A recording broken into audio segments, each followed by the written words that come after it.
nderuar shikues, ju përshëndes dhe mirë se vini në edicionin informativ këtu në Blu Televizion, ku do të ndjekim së bashku zhvillimet më të fundit nga vendi, rajoni dhe bota. E nisim me aktualitet.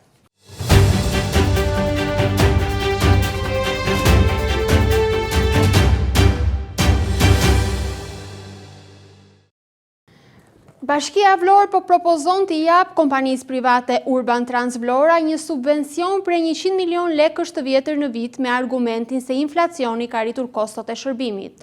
Ose ndryshe, Bashkia Vlorë i dhuron 100 milion lekë të vjetër kompanisë private të transportit. Për më gjerë shënimi redaksional. Në tryezën e Këshillit Bashkiak ka mbritur një projekt vendimi datës 19 qershor 2026, i cili kërkon të jap shoqërisë private Urban Trans Vlora një subvencion masiv. Argumenti zyrtar inflacioni. Administrata pretendon se nga viti 2022 deri në 2025, inflacioni është rritur me 18.3%, ndaj Bashkia duhet të mbulojë nga taksat tona plot 73 lekë të vjetër për çdo bilet të shitur. Kjo do t'i kushtojë buxhetit të qytetarëve vlonjat plot 50 milion lekë të vjetër vetëm për 6 muajt e mbetur të vitit 2026 dhe për vitin 2027, një faturë e kripur prej 100 milion lekësh të vjetër. Por edhe nga pikpamja administrative, kjo lëvizje është e parregull dhe e palishme. Në relacionin zyrtar, Bashkia shkruan e zeza mbi të bardhë se po e mbështet këtë vendim mbi kontratën me numër 1382, e cila mban datën 20 shkurt 2027. Pra, një dokument zyrtar i qershorit 2026 i referohet një kontrate që supozohet të nënshkruhet vitin e ardhshëm. Si mundet Këshilli Bashkiak të votojë dhënien e 100 milion lekëve të vjetër në vit, bazuar në një dokument fantazme që ende nuk ekziston në kohë. Kjo tregon ose një neglizhencë të pafalshme administrative, ose një nxitim për të kaluar fonde me çdo kusht. Po pse po e financojmë me para publike një kompani që nuk është në krizë? Le të zbresim tek matematika, aty ku shifrat nuk gënjejnë. Bashkia kërkon të jap kompanisë Urban Trans Vlora 100 milion lekë të vjetër në vit për ta shpëtuar. Por po të shohim bilancet financiare të deklaruara po në këtë dokument, realiteti është krejt tjetër. Në vitin 2023, kompania e transportit shiti 1 milion bileta dhe regjistroi një humbje të konsiderueshme prej 56 milion lekësh të vjetër. Ky bilanc përputhet me logjikën e biznesit, një volum më i ulët pasagjerësh gjeneron më pak të ardhura. Një vit më vonë në 2024, situata ndryshoi rrënjësisht. Me rritjen e ndjeshme të numrit të pasagjerëve në 1.520.000 bileta të shitura, kompania doli me një fitim të pastër për 20 milion lekësh të vjetër. Të dhënat vërtetojnë se pragu i 1.5 milion biletave e kthen këtë shërbim në një sipërmarrje fitimprurse. Por anomalia ekonomike ndodh në vitin 2025, sipas vetë dokumentit të Bashkisë, kompania shiti plot 1.5 milion bileta atë vit. Kjo është një shifër pothuajse identike me vitin e saj më të suksesshëm, 2024, me një diferencë krejt të papërfillshme prej vetëm 20.000 biletash më pak. Megjithatë, pavarësisht këtij volumi të lartë udhëtarësh dhe një norme inflacioni vjetor prej vetëm 2.7% në atë vit, shoqëria deklaroi papritur një humbje prej 7.2 milion lekësh. Po pse duhet që Bashkia të marrë 100 milion lekë të vjetër nga taksat tona për t'ia dhënë një kompanie që regjistron rritje të numrit të pasagjerëve dhe si rrjedhim edhe të fitimeve, pavarësisht nga çfarë deklaron? Ky nuk është më një subvencion për të mbajtur gjallë shërbimin. Kjo është një injektim i pastër parash që i garanton një private një superfitim artificial të pamerituar. Përtej letrave të kopësitura keq dhe parave publike të shpenzuara me mos përfillje, qëndron në realiteti i përditshëm i qytetarëve tanë. Ai justifikon cilësia e urbanëve në Vlorë këtë lum parash publike. Të gjithë që e kanë përdorur të paktën një herë urbanin e din përgjigjen. Ndërkohë që flitet për miliona që kalojnë nga buxheti i qytetit në llogaritë e kompanisë Urban Vlora Trans, qytetarët vazhdojnë të përballen me një shërbim që lë shumë për të dëshiruar. Buxheti i Bashkisë së Vlorë nuk është një thesar pa zot, ku parat mund të shpërndahen bazuar në kontrata që vijnë nga e ardhmja dhe bilance që nuk justifikojnë krizën. Të votosh pro këtij projekt vendimi do të thotë të mbyllësh syt përpara një abuzimi të hapur financiar. Një muaj nga zgjedhja e antarëve të rinj të Këshillit Kombëtar, Partia Demokratike do të mbledh këtë organ më një korik për mbledhjen konstituive. Po ashtu, Këshilli i Ri Kombëtar do të zgjedhë kryesinë e re dhe kryetarin e ri. Një muaj nga zgjedhja e anëtarëve të rinj të Këshillit Kombëtar, Partia Demokratike do të mbledh këtë organ më një korik për mbledhjen konstituive, po ashtu Këshilli i Ri Kombëtar do të zgjedhë kryesinë e re. Në mbledhjen e Këshillit Kombëtar pritet që të zgjidhet dhe kryetari i ri. Kryetari i Partisë Demokratike Sali Berisha e ka justifikuar vonesën e mbledhjes së Këshillit Kombëtar me rikonstruksionin që i është bërë sallës brenda selis blu. Kjo mbledhje e Këshillit Kombëtar dhe zgjedhja e kryesisë së re është pjesë e procesit të nisur më 30 maj në Kuvendin Kombëtar për ripërtëritjen e partisë. Të tjera gra dhe vajza për gjatë vitit 2026 kanë përfituar urdhrin e mbrojtjes. Sipas avokates Elona Mone, nuk kanë munguar as rastet kur urdhri i mbrojtjes e kanë kërkuar edhe meshkujt, të cilët kanë rënë pre e dhunës psikologjike nga femrat. Të tjera gra dhe vajza për gjatë vitit 2026 kanë përfituar urdhrin e mbrojtjes. Avokata Elona Mone sqaron se urdhrat e mbrojtjes jepen për gjitha ato gra dhe vajza që bien pre dhunës psikologjike dhe asaj fizike. Mone thotë se kur keni kërcënim real ndaj personit të dhunuar, personi përgjegjës duhet të mbajë një distancë të caktuar në mënyrë që akti i dhunës mos të përsëritet apo agravojë më tepër. Nuk mund të them që janë në rritje, ka raste të lëshimit të urdhrave të mbrojtjes, patjetër sidomos për shkak të dhunës psikologjike, e cila është rëndome për hapur, por edhe për shkak të dhunës fizike, të cilat ne kemi pasur raste, janë denoncuar dhe nuk janë ndjekur vetëm në lidhje me lëshimin e urdhrit menjëhershëm të mbrojtjes, por janë ndjekur edhe për veprën penale të dhunës në familje. Urdhrat e mbrojtjes jepen sepse në momentin që kemi një kërcënim real për jetën e të dhunuarës, në rastin konkret, duhet që të ketë një distancë agresori në rastin konkret, ndaj personit tjetër, në mënyrë që mos të arrihet deri në krime më të rënda, siç mund të jetë plagosja, rraja, vrasja në fund fare. Pra, urdhri i mbrojtjes është shumë i rëndësishëm në pikën fillestare të konfliktit. Dhe gjykata, duke vlerësuar të gjitha provat dhe rrethanat, lëshon një urdhër mbrojtje që personi i cili ushtron dhunën të ketë një distancë 100, 200 apo 300 metra, të mos kontaktojë, të mos e ngacmojë nëpërmjet ndonjë mënyre të drejtë apo të tërthort viktimën. Avokate Elona Mone konfirmon se ka raste kur urdhër mbrojtje kërkojnë edhe meshkujt. Sipas saj, meshkujt kërkojnë urdhër mbrojtje pasi bien pre e dhunës psikologjike nga femrat. Patjetër, ka raste, sepse dhuna psikologjike radhë të parë nuk ushtrohet vetëm nga mashkulli, por ushtrohet edhe nga femra, dhe ka raste, patjetër. Por nuk mungojnë as rastet kur avokate Elona Mone thotë se agresori shkel urdhrin e mbrojtjes, duke kryer në këtë mënyrë një tjetër vepër penale të dënueshme me burg. Zbatohen, po, sepse urdhri i mbrojtjes, vendimi i urdhrit të mbrojtjes është shumë i rëndësishëm, ligjërisht, është titull ekzekutiv dhe menjëherë sapo ky lëshohet, njoftohet si komisariati i policisë, po ashtu zyra e përmbarimit dhe zyrat e shërbimit social, të cilat të treja së bashku drejtojnë punën në mënyrë që ky urdhër të zbatohet. Sepse agresori në rastin konkret e ka shkelur urdhrin e mbrojtjes, nuk i është përmbajtur urdhri të mbrojtjes. Dhe në momentin që sepse nuk është një mas ndalimi nga ana e policisë, pra nuk kemi të bëjmë me një arrest në rastin konkret. Kemi të bëjmë me një distancim.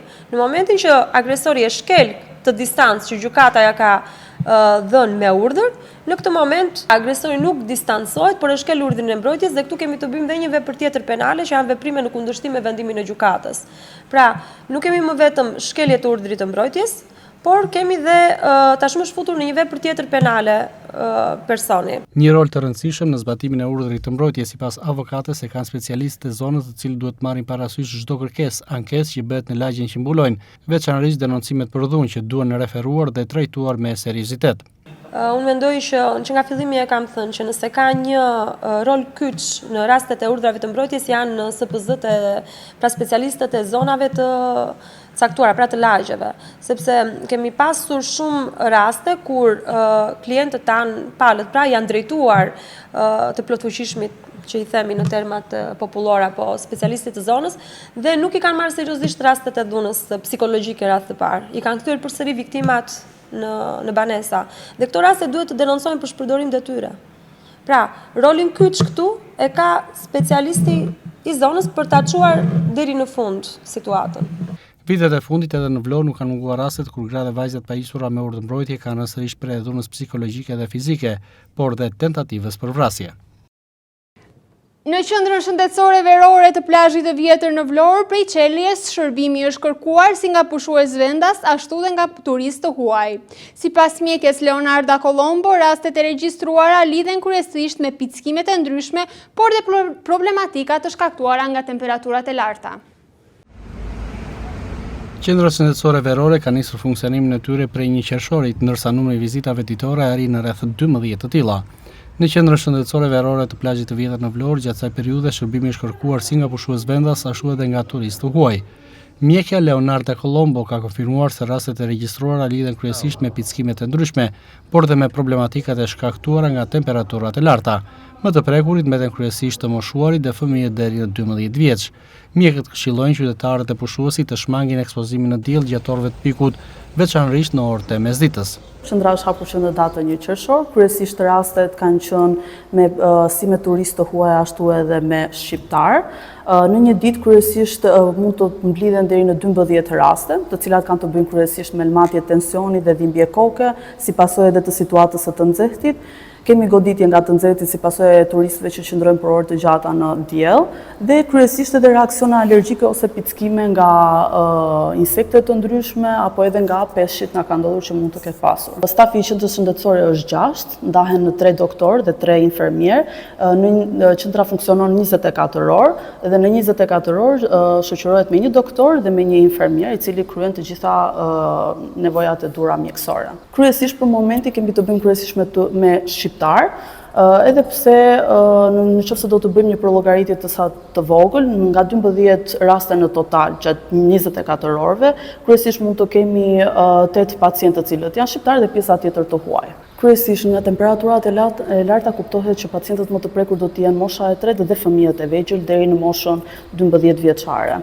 Kryesisht, këshillat kryesore që jepen në këto situata dhe gjatë këtij sezoni është që të evitojnë ditët dhe orët më të nxehta, të cilat janë kryesisht nga ora 12 e drekës deri në orën 4 të mbasdites.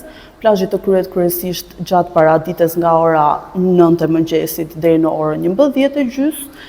Dhe gjithashtu edhe gjatë mbasdites mund të kryhet gjithashtu nga ora 5 deri në orën 7 të mbasdites. Gjithashtu duhet të rritet konsumi i lëngjeve, duhet të ushqehen shëndetshëm dhe të evitojnë edhe gjithashtu edhe lëvizjet e gjata në temperaturat e larta apo punët e lodhshme. Në qendra shëndetësore verore, shërbimi ofrohet 24 orë në ditë, me rritjen e fluksit të pushuesve pritet të shtohet dhe numri vizitave ditore, një tendencë e vërejtur edhe në vitet e kaluara. Virozat stinore kanë prekur edhe moshat pediatrike në Novosel. Mjeku i qendrës shëndetësore Arben Xhuveli tregon se si tek të rriturit edhe tek fëmijët mbizotrojnë kryesisht simptomat gastroenterite, ndërsa është e rëndësishme sipas tij këshillimi me mjekun e familjes apo mjekun pediatër. Virozat stinore kanë prekur edhe moshat pediatrike. Në Novosel, mjeku i qendrës shëndetësore të njësisë administrative thotë se shifrat janë në po të njëjtë nivel si viti i kaluar. Arben Xhuveli tregon gjithashtu se si tek të rriturit edhe tek fëmijët mbizotrojnë kryesisht simptomat gastroenterite. Mjeku Xhuveli këshillon përdorimin e ujit dhe lëngjeve, por edhe të barnave për uljen e temperaturës.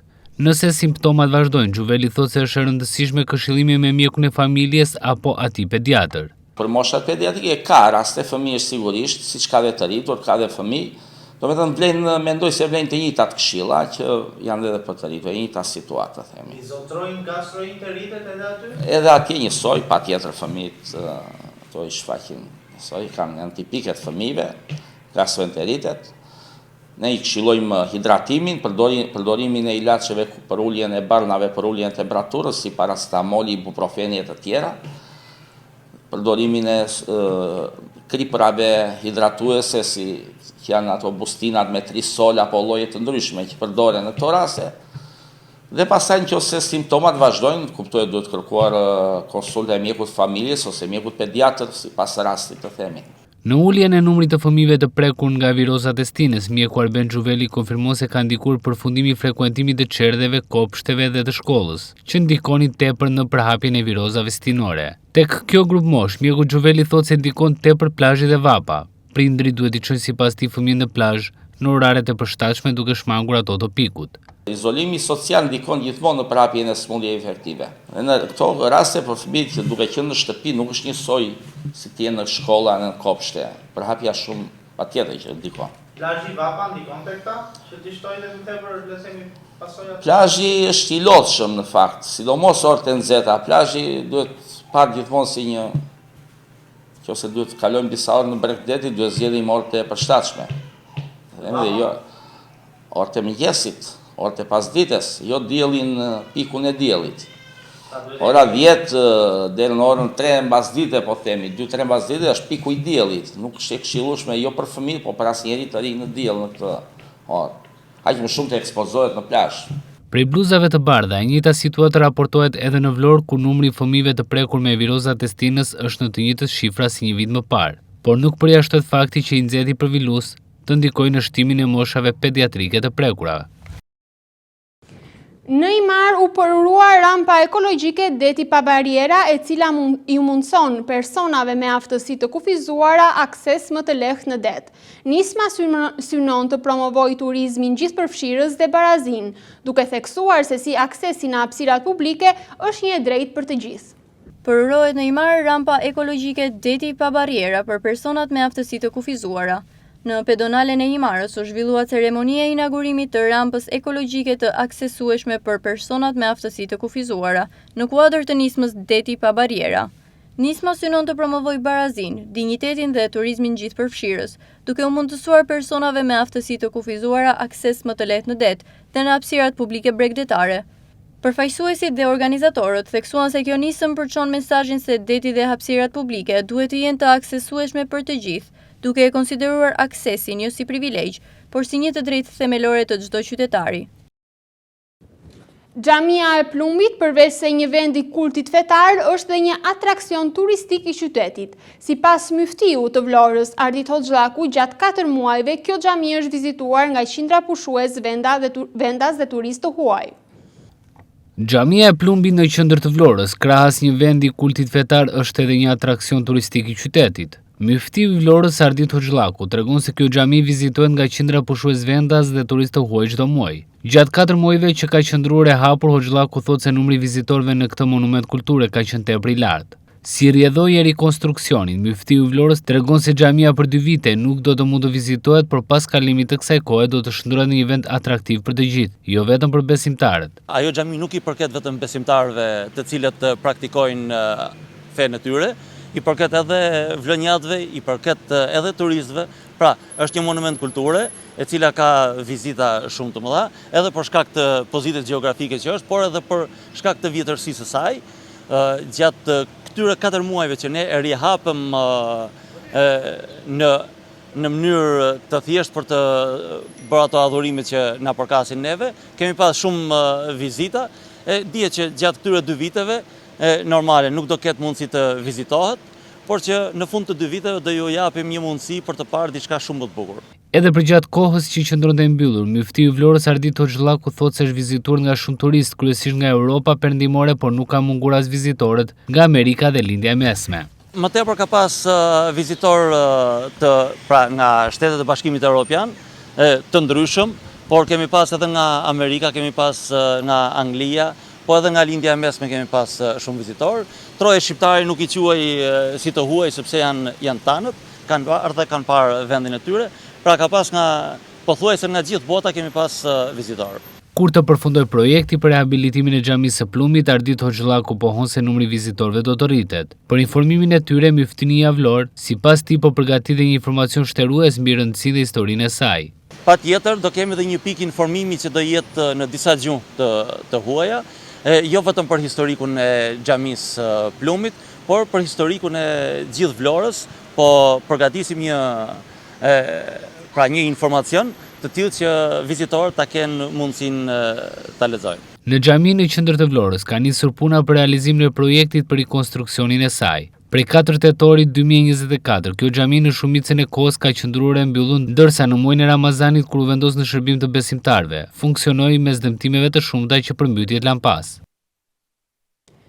Gjykata e Sarandës ka pushuar çështje ndaj gjyqtarit Elidon Papazisi, i cili po hetoi për 3 vepra penale për mungesë provash. Vendimi u mbështet dhe nga një ekspertim kontabël, i cili arriti në përfundimin se pasuritë e tij mbuloheshin nga të ardhurat të ligjshme. Gjykata e Sarandës ka pushuar çështjen penale ndaj ish gjyqtarit të saj Elidon Papazisi, i cili po hetoi për 3 vepra penale: pastrimi i produkteve të veprës penale ose veprimtarisë kriminale, refuzim për deklarim, mosdeklarimi, fshehja ose deklarimi i rrem i pasurive, interesave privat të personave të zgjedhur dhe në punësve publik, ose i çdo personi tjetër që ka detyrim ligjor për deklarim, dhe fshehje e të ardhurave. Vendimi është marrë rreth 1 muaj më parë nga gjyqtarja Esmeralda Shehu, e cila ka vendosur pranimin e kërkesës së prokurorisë për pushimin e çështjes, që i përket procedimit penal numër 506 të vitit 2022. Nga Komisioni Pavarur i Kualifikimit është referuar rasti pranë prokurorisë së posaçme kundër korrupsionit dhe krimit të organizuar, duke ngritur dyshime që shtetasi Elidon Papazisi dhe familjarët e tij, si persona të lidhur me të, kanë përfituar të ardhurat të paligjshme të cilat kanë shërbyer më pas për krijimin e pasurive të luajtshme dhe të paluajtshme. Referimi mbështetej me analizën e rezultateve të hetimit të Komisionit të Pavarur të Kualifikimit të kryer për subjektin e rivlerësimit Elidon Papazisi, ish gjyqtar në Sarandë Gjirokastër, i cili u dërhoi pa marrë vendimin e KPK-s e si rrjedhoi ju ndalua rikthimi në sistem për 15 vite. Megjithatë, komisioni ka ngritur dyshime se disa pasuri janë pasuri të subjektit, të cilat ai ka fshehur në emër të prindërve, pasi këta kanë rezultuar me pamundësi financiare për krijimin e këtyre pasurive në periudhën 2014 deri në 24/4/2015, duke rezultuar me një balancë negative 8 miliard lekësh, si edhe në pamundësi financiare për blerjen e apartamentit dhe garazhit në Yzberish, Tiranë, në vitin 2015, duke rezultuar sërish me një balancë negative 10 miliard lekësh. Gjithashtu, nëna e subjektit ka vepruar si një person i autorizuar me prokur, duke kryer veprime në llogarinë bankare të shtetasit, vëllait të saj, ku në periudha të ndryshme ka depozituar shuma totale 30 miliard lekësh dhe ka tërhequr shuma të konsiderueshme nga kjo llogari, përfshirë edhe shumën 10 miliard lekë në 2 muaj përpara datës së lidhjes së kontratës së shitblerjes së apartamentit dhe garazhit. Nga ana tjetër, ka rezultuar që edhe vëllai i Papazisit të ketë hapur disa llogari bankare ku janë kryer veprime më shumë të mëdha. Nga ana tjetër, ka rezultuar që edhe vëllai i Papazisit të ketë hapur disa llogari bankare ku janë kryer veprime me shuma të mëdha monetare, për një pjesë të cilave është deklaruar si burim të ardhura nga emigracioni, edhe pse i gjatë hetimit nuk rezultuan nga të dhënat TIMS, dalje të këtij shtetasi nga Shqipëria përpara vitit 2012. Megjithatë, ish gjyqtarin duket se e ka shpëtuar një ekspert kontabël privat. Nga prokuroria është administruar akti i ekspertimit përkatës ku, sipas ekspertit, është arritur në konkluzion se për çdo transaksion në blerje është mbështetur në të ardhurat të mjaftueshme që rrjedhin nga të ardhurat që subjekti dhe familja e tij kanë realizuar nga puna, pensioni, transaksionet e shitjes, mbyllja e depozitave bankare dhe e kredit bankare. Në të ardhurat e sipërme nuk janë përfshirë të ardhurat nga shitja e mallrave të blera në internet, pasi paraqet vështirësi në shpërndarjen e tyre, pasi blerit janë në vlera të vogla dhe përpasoj, dhe çdo shitje ka vlerë të vogël. Në përfundim, nga ana e ekspertit kontabël është arritur në konkluzionin se pasuritë aktuale gjendje mbulohen nga të ardhurat e realizuara, duke vlerësuar në tërësi veprimet hetimore të kryera. Prokuroria e Sarandës ka arritur në përfundimin se nuk provohet ekzistenca e veprave penale, pastrimi i produkteve të veprës penale ose veprimtarisë kriminale, refuzim për deklarim, mosdeklarim, fshehje ose deklarimi i rrem i pasurive, interesave private të personave të zgjedhur dhe në punësve publik ose i çdo personi tjetër që ka detyrim ligjor për deklarim, dhe fshehja e të ardhurave. Parashikuar nga neni 287, 257A, 180 i Kodit Penal dhe çështja penale duhet të pushohet. Babebi nga Rumania janë shpëtuar nga kanionet e GPS pasi mbetën të bllokuar gjatë eksplorimit të zonës, ndërsa njëri prej tyre pësoi thyerje në këmbë. Pas ndërhyrjes së forcave të emergjencës, i dëmtuari u transportua në spital. Autoritetet u bëjnë gjithashtu apel të vizitorëve të bëjnë kujdes pasi tereni i vështirë paraqet rrezik për turistët e papërgatitur. Është bërë mundur nxjerrja e 2 turistëve nga kanionet e Gjilpesku, babebi nga Rumania kishin mbetur të bllokuar gjatë eksplorimit të zonës. Njëri prej tyre kishte pësuar thyerje në këmbë për shkak të terrenit të vështirë dhe shkëmbor. Pas marrjes së njoftimit, në zonë bëritën forcat e emergjencës, të cilat ndërhyn për evakuimin e turistëve. Për shkak të aksesit të kufizuar, i dëmtuari u transportua me barel nga brendësia e kanionit deri në një pikë të sigurt, ku më pas u nis drejt spitalit të Himarës për ndihmë mjekësore. Në operacion morën pjesë shërbimet zjarfikëse të Himarës, Komisariati i Policisë Himar, Policia Kufitare Dërmiut dhe ekipi urgjencës në spitalit e Himarës. Fal bashkëpunimit mes tyre, ndërhyrja u përmbyll me sukses. Kanjonet e Gjilpes mbeten një nga zonat më tërheqëse për turistët, vendas dhe të huaj, por terreni i thyer, shtigjet e ngushta dhe mungesa e aksesit të shpejt e bëjnë këtë zonë të rrezikshme për ata që nuk janë të përgatitur. Raste të tilla janë regjistruar edhe më parë, ndaj autoritetet apelojnë për kujdes gjatë lëvizjes në këtë destinacion natyror. Të nderuar shikues, kjo ishte gjithçka e përgatitur për edicionin informativ këtu në Blu Televizion. Bashkë miru takofshim.